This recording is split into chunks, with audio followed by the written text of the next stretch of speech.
नमस्कार दोस्तों, आपका स्वागत है। तो मैं आपके समक्ष मुन्ना कुमार आप लोगों का स्वागत करता हूं। तो इस वीडियो को आप ध्यान से सुनिए। लिखा है कि मीन कैप किसकी रचना है। ये पुस्तक है, ये किसकी रचना है? तो ये हिटलर की रचना है। ऑप्शन आपका बी आपका राइट हो जाएगा। बिना देरी किए पूरा ख़त्म करते हैं। ये क्लास 9 का SST पेपर है और जो आप एग्ज़ाम देने वाले हैं इससे पहले आप देख लीजिए, बड़ी ही मज़ा आएगा और अच्छा लगेगा। तो आपका दूसरा क्वेश्चन देखिए।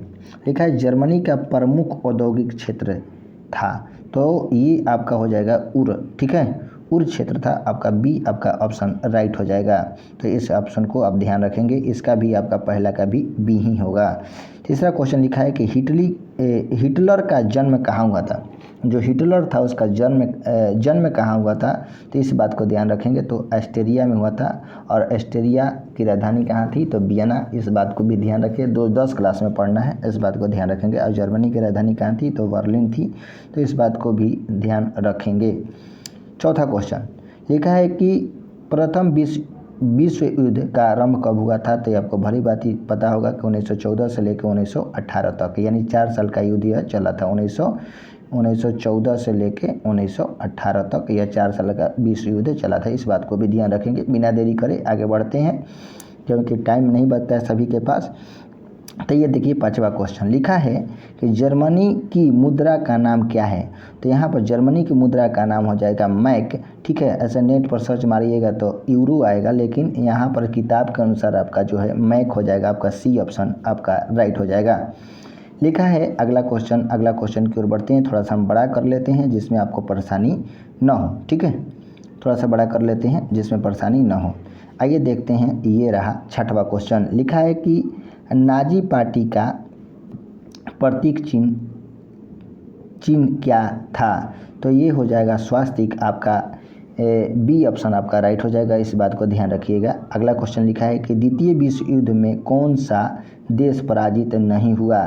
तो ये चीन जो था यह पराजित नहीं हुआ था, क्योंकि इसे समझ भी कर रहे हैं चीन का बड़ी चालाकी है। तो ऑप्शन आपका ए जो हो जाएगा राइट हो जाएगा।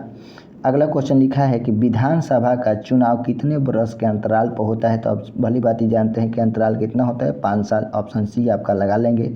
बड़ी ही सस्ता क्वेश्चन के साथ हम लोग चल रहे हैं और ये लाते हैं दूसरा पेज।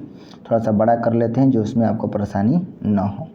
आइए हम लोग देख लेते हैं, ठीक है। घबराइए मत भाई, थोड़ा सा पेज तो आने में तो समय लगता है ना, बड़ी मेहनत करना पड़ता है। तो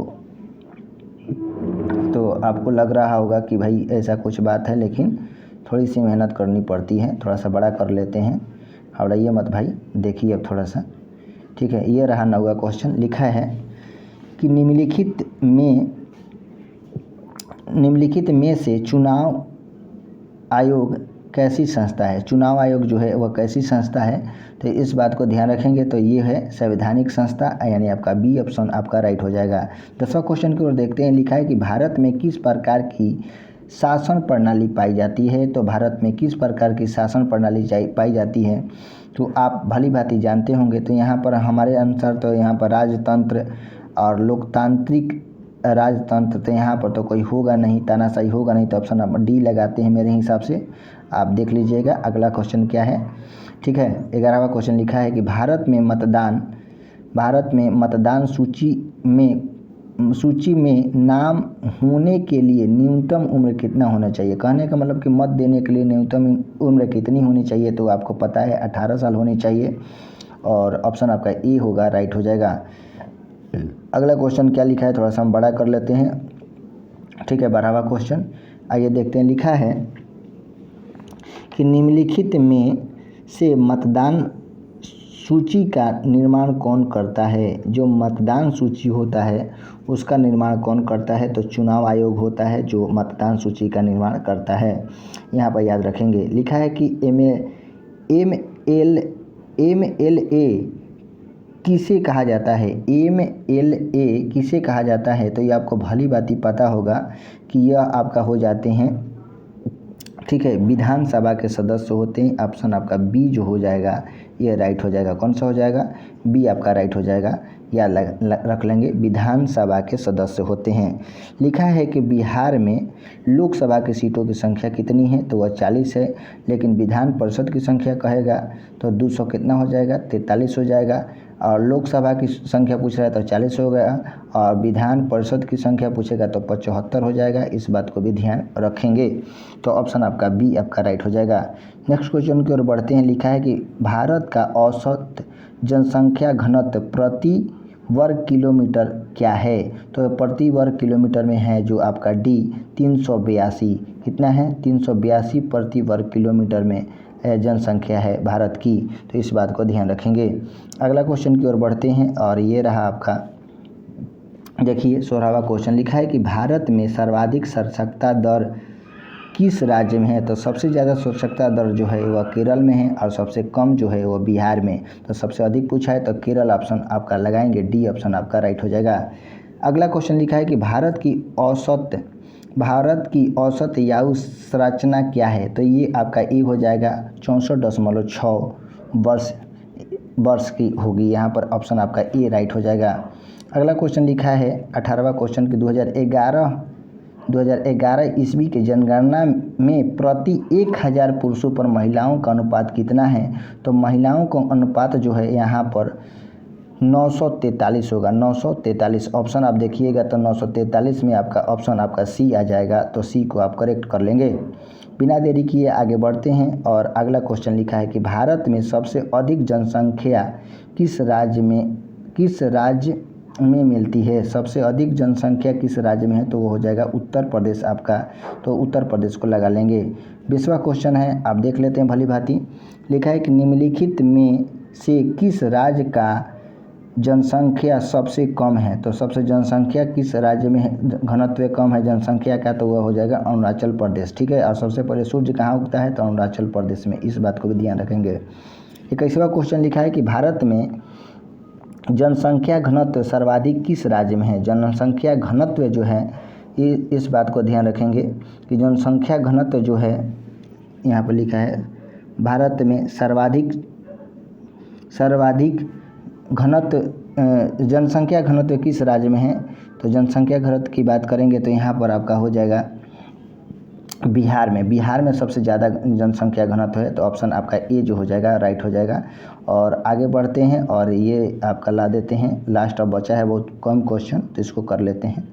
घबराइए मत भाई, आप घबरा जाइएगा तो कैसे काम चलेगा। देखिए यहाँ पर लिखा है टूटीकोरिन में 1997 ईस्वी में रिसाव से कौन सी बीमारी उत्पन्न हुई थी? तो ये हुई थी आपका उल्टी और छाती वाला। तो यहाँ पर ऑप्शन आपका जो हो जाएगा सी आपका राइट हो जाएगा। यहाँ पर उल्टी होना भी दिया है लेकिन उल्टी और छाती में जलन की बात की गई थी। ऑप्शन आपका सी जो होगा राइट हो जाएगा। लिखा है कि भोपाल में रासायनिक गैस का रिसाव कब हुआ था? तो ये भोपाल में रासायनिक गैस का रिसाव जो हुआ था 1984 ईस्वी में। ऑप्शन आपका जो हो जाएगा ए राइट हो जाएगा। 25वां क्वेश्चन लिखा है कि अम्लीय वर्षा का सर्वाधिक प्रभाव कहाँ पड़ा है? तो अम्लीय वर्षा का सर्वाधिक प्रभाव जो है ये हम लोग देख पाएंगे। तो ऑप्शन मेरे हिसाब से असम होना चाहिए। आप देख लीजिएगा। तो इसको आगे बढ़ जाते हैं। आप देख लीजिएगा, हम तो असम ही लगाएंगे। आपको क्या देखना है अब देख लीजिएगा हमको ये। अगला क्वेश्चन बात करते हैं कि बिहार के ग्रामीण क्षेत्र में क्या पाया जाता है? तो बिहार के ग्रामीण क्षेत्र में जो हो वह क्या पाया जाता है? तो ये चक्रीय बेरोजगारी हो जाएगा। बी आपका ऑप्शन राइट हो जाएगा। अगला क्वेश्चन देखते हैं। बहुत ही सुंदर क्वेश्चन के साथ लिखा है बिहार में पाई जाने वाली बेरोजगारी कैसी होती है? तो चक्रीय होती है। बी ऑप्शन आपका राइट हो जाएगा। 27वां क्वेश्चन लिखा है कि भारत के ग्रामीण क्षेत्रों में क्या पाया जाता है? तो भारत के ग्रामीण क्षेत्रों में जो पाया जाता है यहाँ पर भी आपका हो जाएगा औद्योगिक बेरोजगारी।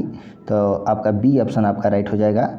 अगला क्वेश्चन लिखा है 28वां में कि बिहार में अशिक्षित की जनसंख्या लगभग कितनी है? तो ये आपका हो जाएगा 40% अशिक्षित जो हैं लोग हैं बिहार में। तो इस बात को ध्यान रखेंगे। 29वां क्वेश्चन है, लिखा है कि निम्नलिखित में से भारत के लोगों का मुख्य पेशा क्या है? तो भारत के लोगों का मुख्य पेशा क्या है? तो ये भली बात ही पता है, कृषि। आपका ए ऑप्शन आपका राइट हो जाएगा। और यहाँ पर लिखा है कि राष्ट्रीय ग्रामीण रोजगार गारंटी योजना का नया नाम क्या है? तो मनरेगा से क्या कर दिया गया था? मनरेगा कर दिया गया था। तो ऑप्शन आपका ए जो हो जाएगा राइट हो जाएगा। तो इस तरीके से क्वेश्चन आपका समाप्त होगा। और क्वेश्चन को यहाँ तक देखने के लिए बहुत बहुत धन्यवाद। आप एक बार ज़रूर कमेंट करें कैसा लग रहा है, ख़राब लग रहा है तभी भी करें और अच्छा लग रहा है तभी भी करें। ठीक है, तो बहुत बहुत धन्यवाद आपका। फिर मिलते हैं अगले वीडियो में।